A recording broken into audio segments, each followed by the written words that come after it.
ya es el mes de diciembre en particular. Claro, cuando uno los escucha, a economistas afines a este gobierno, inclusive a funcionarios, hacen la comparativa contra diciembre, que es ese punto abajo que vemos ahí, no me quiero cruzar, pero desde acá, fíjense, si yo hago la comparativa desde acá, obviamente, más o menos sí, acá debe ser.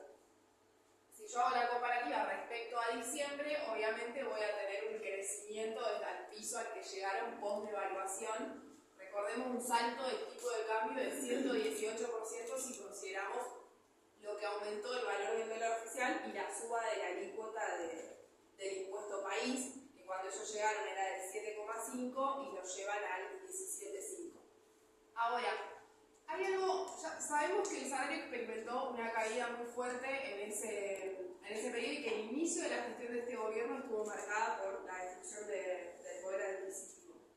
Ahora, se empieza a configurar algo que ya venimos viendo igualmente, no es potestad solamente de este gobierno, pero lo vemos muy profundizado en este momento y es la fragmentación de la clase trabajadora, de la situación salarial de los trabajadores en función de a qué sector pertenezcan.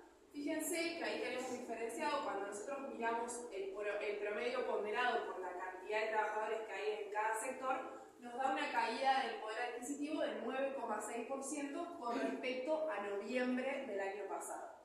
Ahora, cuando hacemos doble clic en ese indicador para ver qué pasó en cada uno de los sectores, bueno, las caídas son muy heterogéneas en función del sector al que pertenece. Fíjense, en primer lugar está el privado registrado, que versus noviembre del año pasado registra una caída del 1,5%.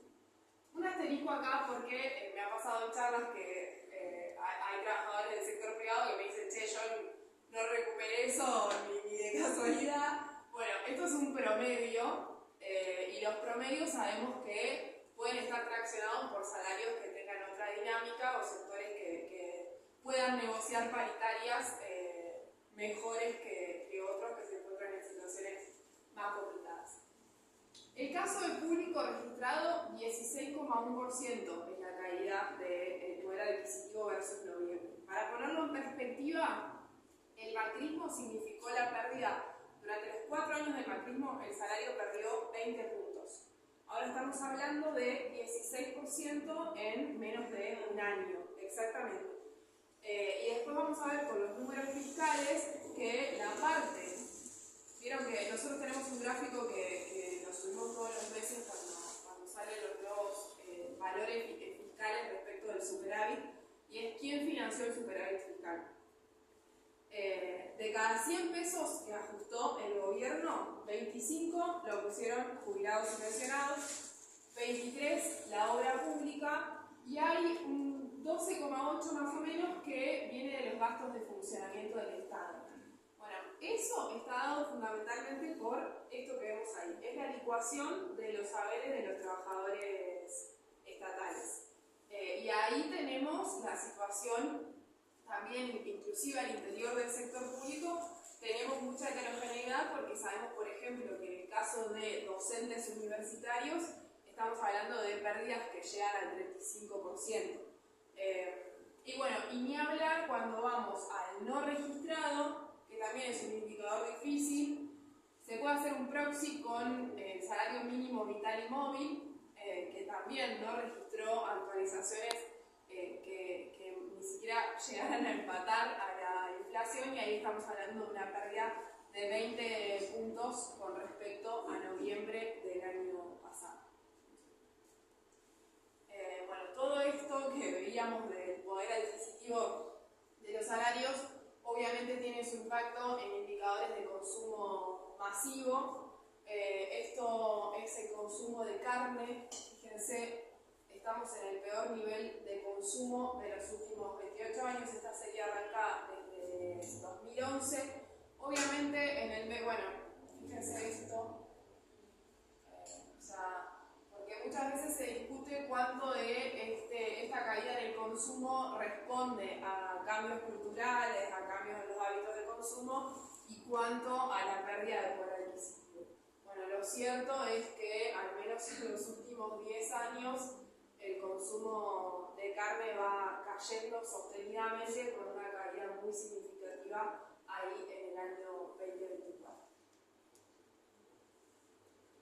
Trajimos tres indicadores de consumo, tres productos de consumo masivo que creo que son como muy un termómetro de lo que está pasando en la economía real. Decíamos carne, ahora tenemos leche y yerba. Digo, leche ni hablar, pero carne y yerba en un país como la Argentina, la verdad que son un termómetro del impacto que tiene la pérdida de poder adquisitivo de los salarios. Si hablo demasiado sin mate, me falta combustible. Fíjense la caída del consumo per cápita, 12,6%. Consumo promedio per cápita anual, 165 litros de leche en 2024 versus 189 el año pasado. Estamos hablando de una caída del 12%. Más o menos parecido a la caída en el consumo de carne. Y si en el siguiente tenemos yerba, también en el nivel más bajo de los últimos 6 años, 8,8% por debajo de 2023.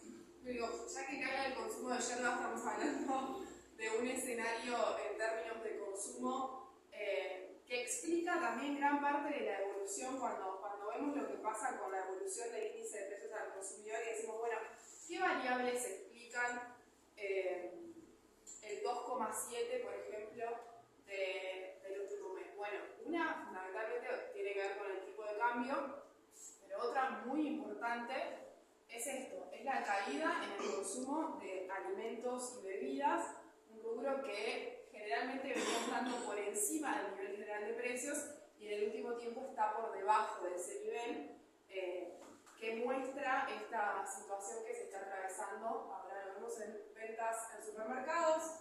Este también es uno, yo les decía, uno de los indicadores que mostraban como señal de recuperación, porque en el mes de agosto, si no me equivoco, había tenido un crecimiento intermensual. Julio-agosto, había recuperado los 2 meses seguidos.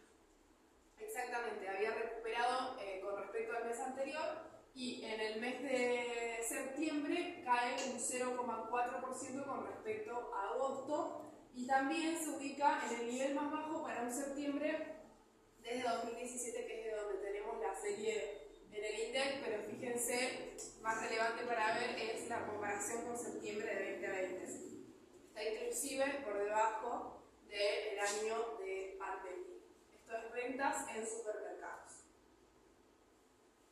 Bueno, esto directamente relacionado con lo que les mencionaba en relación al empleo. Estos son datos que surgen de la Superintendencia de Riesgos de Trabajo y que dan cuenta de cuántos empleadores se perdieron en el último año. Bueno, en la comparativa hay una caída de 12.322 empresas.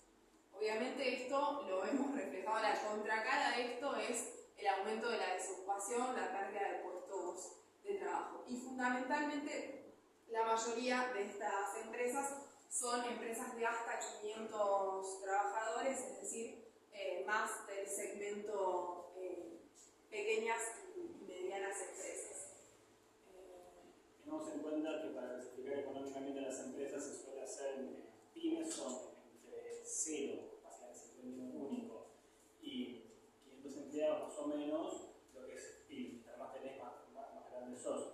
Ya 500 o más ya sos una empresa grande o un conglomerado económico.